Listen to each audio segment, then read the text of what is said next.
First sound is laughter, harsh, derisive laughter echoing in a wooden barracks where frost clung to the window frames. A group of German prisoners of war, captured in 1944 and sent across the Atlantic to camps in the American Midwest, stared down at their dinner ration, a small square biscuit, dense and pale, dropped from a tin onto the long wooden table. One prisoner, Obergefreiter Karl Müller, flicked it with his finger as though testing a stone. The biscuit made a sharp clack against the surface. In Germany, he muttered in his diary later that night, "We had loaves. Here, they hand us bricks." Others joined in the ridicule, hard tack. One sneered, snapping his teeth in mock exaggeration. Another held his portion high like a piece of chalk and scraped it across the bench, laughing as the dust fell away. It was arrogance. Yes, but also pride in the bread they had once known rye and wheat, loaves baked warm in village ovens, fragrant and soft. The laughter in that barracks was not only aimed at the food, but at the enemy who dared call this nourishment. The irony was bitter. Across the ocean, the United States had mobilized entire industries to feed millions of soldiers, sailors, and airmen scattered across continents. In 1944, American factories produced more than 150 million field ration biscuits every month, packed into tins that could survive damp, heat, and months of storage. The prisoners never saw those factories, but they were tasting the outcome, a weapon of logistics, not of flavor. Still, in that moment, sitting on rough bunks under dim light bulbs, the men only saw weakness in the offering. They boasted of the bread they had back home, even as they sat shivering in American uniforms issued to them, marked PW in large black letters. For them, the biscuit was not just food, it was humiliation. Proof that the Great Reich's soldiers were now fed crumbs of war. Yet pride carried its own weight. Karl's bunkmate, Hans Weber, a younger recruit captured in Normandy, wrote in a letter never sent, "We laugh because we cannot cry. The biscuit is tasteless, but to spit it out is to taste defeat, so we laugh." His words captured the paradox. The biscuit was survival, but to admit it was necessary was to admit dependence on the enemy. The camera of memory fixes here a barracks filled with sharp laughter, with biscuits clattering like pebbles against wooden tables, with pride still unbroken in the faces of hungry men. The scene is set with arrogance, with derision, with the illusion that winter would never come. If you value stories like this, don't forget to like and subscribe. It helps preserve forgotten chapters of history. And before we continue deeper into this journey, share with us where you are watching from and what time it is where you sit. The laughter lingered, but not for all. For beneath the mocking voices, some prisoners sat silent, staring down at their rations without a word.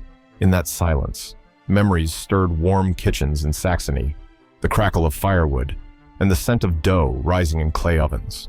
One prisoner, Feldwebel Otto Reiner, older than most and captured near Cherbourg, closed his eyes and saw his wife's hands kneading rye flour, her apron dusted white. He could almost hear his daughter's small feet rushing across the wooden floorboards, waiting for the loaf to cool.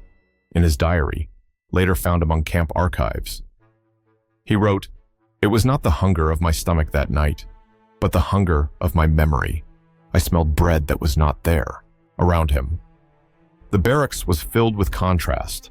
The hard, dry biscuit on the table seemed like a cruel parody of what bread meant in Europe. In Germany, bread had been not only nourishment, but a symbol of family, of hearth, of stability. A loaf was placed on the table with reverence. It was broken, shared, prayed over. Now, in a prison camp far from home, the sacred had been replaced with a square, mass-produced ration. But in that same moment, the biscuits themselves told a different story, a story of American industry. In Kansas, Nebraska, and Ohio, enormous bakeries worked day and night, their ovens glowing against the night sky, churning out biscuits not for taste, but for endurance. In 1944, the U.S. Department of Agriculture reported over 20 million bushels of wheat diverted solely to military rations, enough to feed entire nations. Conveyor belts clattered, tin cans stacked high, train whistles echoed as supplies rolled toward ports. The prisoners could not see those rivers of production, but they tasted the result in every bite they rejected. To them, The biscuit was soulless, industrial, alien. Yet the irony was sharp. These very biscuits were what allowed the American soldier to march through Europe, what filled mess kits in the Ardennes, what kept pilots alert in frigid skies. There was gossip, too, whispered between bunks. Some claimed the Americans had no idea what real bread was. Others told stories of black workers in U.S. factories handling flour by the ton, treated as equals in production lines, a sight unimaginable in the Germany they had left. The prisoners laughed at such tales, but unease crept in. Could it be true that their captors' society, so industrial and pragmatic, was also capable of progress they had been told was impossible? The memory of warm ovens clashed with the cold steel of reality. In that contradiction, the first seeds of doubt were sown. The biscuit mocked them not only with its hardness, but with what it represented: a world where survival was measured not by taste, but by efficiency and scale. The barracks fell quiet that night, the air heavy with both derision and longing. Some men still laughed, others lay awake, haunted by the smell of bread they would never touch again. By late November, the first hints of true winter had arrived. The fields beyond the wire turned white, frost glittering on barbed strands under the pale moon. Inside the camp, the laughter had thinned. Men pulled blankets tighter, hands stiff, stomachs louder than pride. Hunger has a sound of its own, a growl in the night, a whisper beneath every conversation, a silence that grows heavier than words. Prison rations were predictable but never abundant. Each prisoner received a set allotment: beans, potatoes, sometimes cabbage or corn, and always those dry American biscuits. At first, the biscuits had been traded like worthless coins, ignored at the bottom of tins, but by December, those same biscuits began to vanish faster, swallowed quickly, tucked away under mattresses, even stolen from inattentive comrades. One morning, Sergeant Wilhelm Hartmann, once a baker in Leipzig, muttered to no one in particular, "It is strange how pride cannot fill an empty stomach." His words spread like smoke. Hartmann, who had mocked the biscuits more than anyone, now chewed them carefully, grinding the hard edges with weary patience. The statistics of winter were unforgiving. Across the Midwest, temperatures dropped below -15 degrees Celsius. The coldest January in nearly a decade. The U.S. Army, stretched thin by the Ardennes offensive overseas, reduced certain supply lines to camps, even with America's vast resources. Prisoners began to feel scarcity bite. A biscuit that once felt like a joke now represented nearly 400 calories of wheat and lard, enough to keep a man upright through another day of frost. In the barracks, gossip spread again, stories of men fainting at work detail, of guards secretly pocketing rations to hand out later, of men hoarding biscuits and eating them in the dark so others would not beg for a share. Hunger stripped away illusions, and the prisoners' laughter, once so loud, turned brittle. There was a moment recorded in a diary by Unteroffizier Franz Bauer last night. "I heard my bunkmate weeping, not from fear, but from hunger. He held the biscuit in his hand, and I realized this is the sound of defeat. Not the gun, not the bomb, but the stomach." The camp itself seemed to mirror the men's condition. The wooden walls creaked in the wind. The stoves, though fueled, never seemed to warm the whole barracks. Men huddled together not for companionship, but for heat. The same biscuits they had once scattered across tables now carried the rhythm of their survival, each bite a defiance against the winter pressing through the cracks.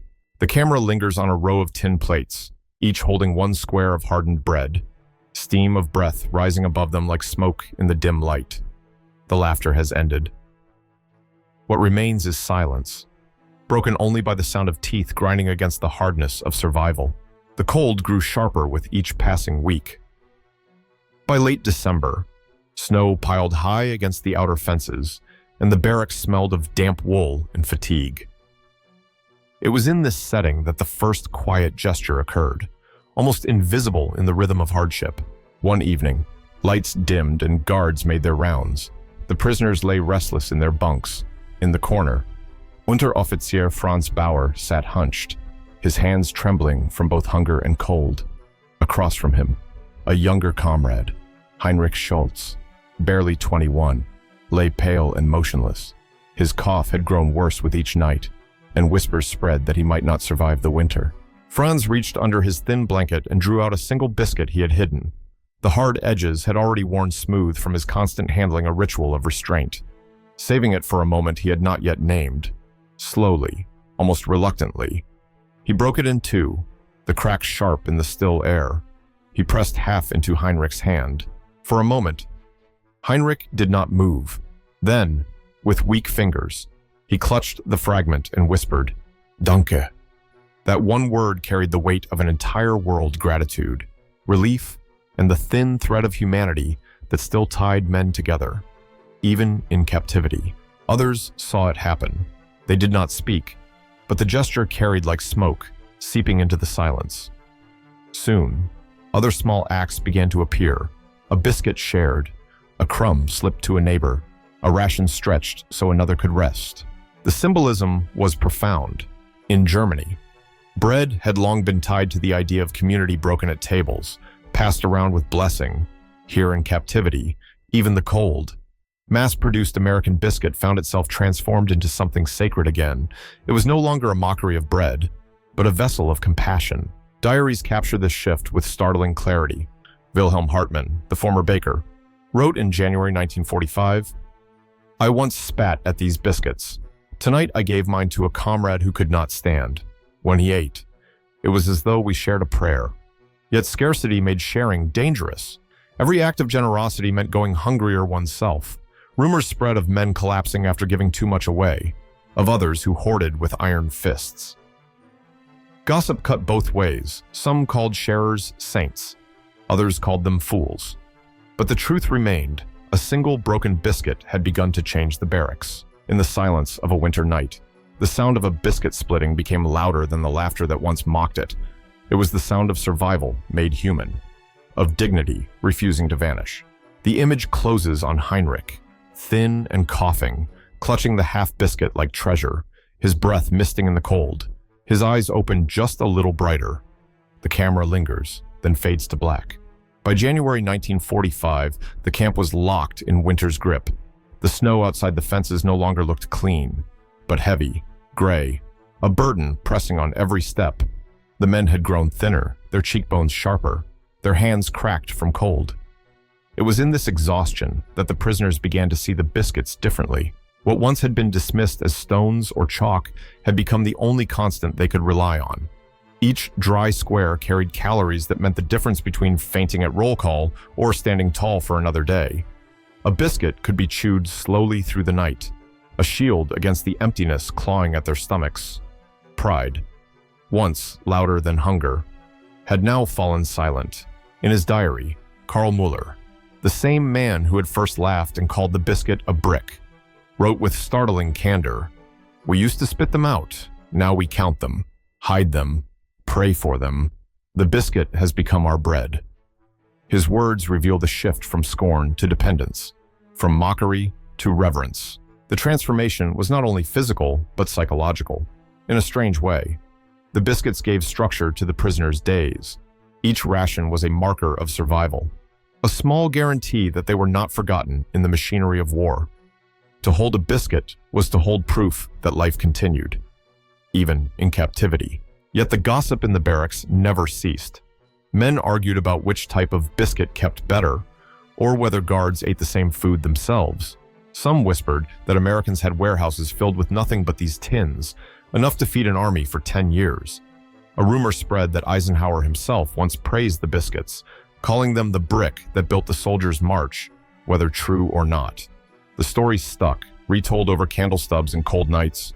The numbers behind those whispers were not far from truth. In 1944, American supply lines delivered over 500,000 tons of rations to Europe alone, with biscuits forming a critical base of that pyramid. Where Germany's bread supply collapsed under Allied bombing, the United States turned flour into endurance, into millions of identical pieces that outlasted laughter. This realization gnawed at the prisoners. They had mocked the biscuit as a symbol of weakness, only to discover it was strength in its plainest form. Each square was proof of American industry, of a system that could outproduce hunger, outlast the cold, and break even the arrogance of captured men. The barracks, once filled with ridicule, now held a kind of reverent silence during meals. Men broke their biscuits slowly, as if handling something fragile, They ate with patience, with humility, with eyes lowered. Pride had turned to gratitude, though many would never admit it aloud. And to you watching now, a question: have you ever mocked something simple, only to later discover it held more value than you imagined? Tell us in the comments your reflections make these forgotten stories live again. The image closes on Carl's hands, rough and cracked, holding a biscuit gently as though it were glass. Once an object of laughter, now the quiet savior of winter. The hardest nights came in February, when the snowstorms howled against the wooden barracks and even the stoves seemed powerless against the cold. Men huddled in layers of thin blankets, their breath fogging in the dark, the silence broken only by coughs and the creak of wooden bunks. Hunger had carved its mark into every face. It was during one of these nights that an unexpected moment of connection unfolded. A guard, Private James O'Donnell, a farm boy from Iowa, walked his usual patrol along the fence. His boots crunched in the snow, the beam of his flashlight sweeping across the sleeping rows. He noticed one barracks quieter than the rest. Inside, men lay stiff, too weak even to stir. James paused. In his pocket were 3 biscuits, leftovers from his own ration. They were nothing to him. He had grown up with warm bread from his mother's oven, and he knew he would eat again in the morning. But to the men inside, pale and hollow-eyed, these dry squares could mean another day alive. When the other guards turned away, James moved closer to the wire, without a word. He set the biscuits down on a fence post and tapped the wood softly. A prisoner nearest the wire, Wilhelm Hartmann, lifted his head in disbelief. For a long moment, neither man spoke. Then Wilhelm reached out cautiously, took the biscuits, and gave a slight nod. James nodded back. No salute, no exchange of language, just the silent understanding of men bound by the same winter night. This story traveled quickly through the camp. Retold with variations, some said James returned more than once. Others whispered that he risked punishment for it. No one knew the full truth, but the effect was undeniable. For the prisoners, the gesture cracked the wall between enemy and captor, revealing a shared humanity hidden beneath uniforms. There was irony here. The German officers had taught these men to see Americans as crude, mechanical, without culture. Yet it was an American guard offering a simple biscuit in the dark, who reminded them of mercy. For James, it was no grand act of rebellion, just a farm boy doing what his conscience demanded. But for the prisoners, it was a memory that would cling for decades. Statistics underline the fragility of that winter. In January 1945, U.S. Army medical reports noted over 12% of POWs in certain camps required treatment for malnutrition. Survival depended not only on official rations but on small acts of sharing, both among prisoners and, sometimes, from guards who bent rules quietly. The scene lingers on James's hand, leaving the biscuits on the fence post, the frost clinging to their edges. On the other side, Wilhelm's trembling hand reaches out. 2 silhouettes in the snow, one giving, one receiving, bound by nothing more than the smallest act of sustenance. And to you watching, what do you think about this moment? Do you believe that a single gesture, as small as handing over food, can change how history remembers us? Share your thoughts below. Your reflections breathe life into stories the world has nearly forgotten. The war ended, but the memory of those winters never left the men who survived them. Decades later, when historians interviewed former prisoners scattered across Germany, they did not speak first of battles or weapons, but of food. And again, one object returned: the American biscuit. For some, it was remembered with bitterness, as the taste of defeat, the food of captivity. But for many others, it became something different, a symbol of endurance. Feldwebel Otto Reiner, who once sat in silence remembering his wife's bread, told an interviewer in 1963, "It was not wine, not beer, not even meat that kept us alive. It was those dry biscuits. They were hateful, but they carried us through." His words echoed the contradiction: disgust and salvation bound together in a single taste. The biscuit lingered not only in memory, but in the imagination of survival. Men recalled how they had hidden them under straw, broken them carefully into crumbs to last the night, softened them in coffee when guards allowed a pot to be passed around. They remembered the sound of the biscuit cracking, a sound sharper than any rifle shot in their memory, because it marked life continuing, one day to the next. Statistics cannot capture the weight of such recollections, but they give shape to the scale. By 1945, American bakeries had produced over 2 billion field ration biscuits, enough to feed not only U.S. soldiers, but hundreds of thousands of prisoners across camps in the United States. What began as an industrial product of war became, in memory, the taste of survival itself. There were stories told in taverns and family kitchens long after. One veteran laughed dryly and told his grandchildren, "You cannot imagine how much life can hide in something so small." Another confessed that even in old age, he could not eat a cracker without being pulled back to the winter of 1945 when snow pressed against barracks and hunger gnawed louder than pride. The camera of memory returns one last time to a single image. A biscuit, cracked in two, lying in the snow outside the barracks fence. White breath rises into the night. A reminder of men who survived not because of strength or glory, but because of something simple shared, endured, remembered. It is not beer or rations of wine that haunt their recollections, not the glory of battles or the roar of speeches, but the dry square of bread that was mocked as worthless. And yet, in the end, it became the most unforgettable taste of their captivity. The story of the biscuit is not about flour, ovens, or calories. It is about how survival attaches itself to the smallest things, and how memory shapes those things into symbols that outlast entire empires. The German prisoners had once laughed, mocking the rations as stones and bricks, but hunger stripped away arrogance, and winter revealed truth. What they once scorned became what they clung to. History often writes itself in grand strokes, generals, campaigns, victories, and treaties.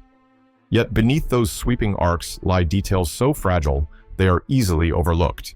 A biscuit on a table in a barracks, a hand breaking it in two, a guard leaving one behind in silence. These are not the moments that fill textbooks, but they are the ones that remain in the hearts of those who lived them, years later. Many of those men could not remember every date, nor every battle, but they remembered the taste dry, bland, unyielding, a taste that came to mean life itself. One former prisoner confessed he dreamed for decades of the sound of the biscuit cracking, as if that single noise contained the echo of an entire winter.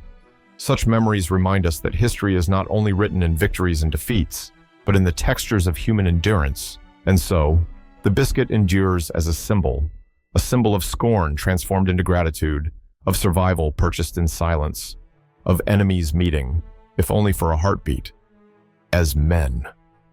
In that dry square of bread, there was both humiliation and salvation, both weakness and strength.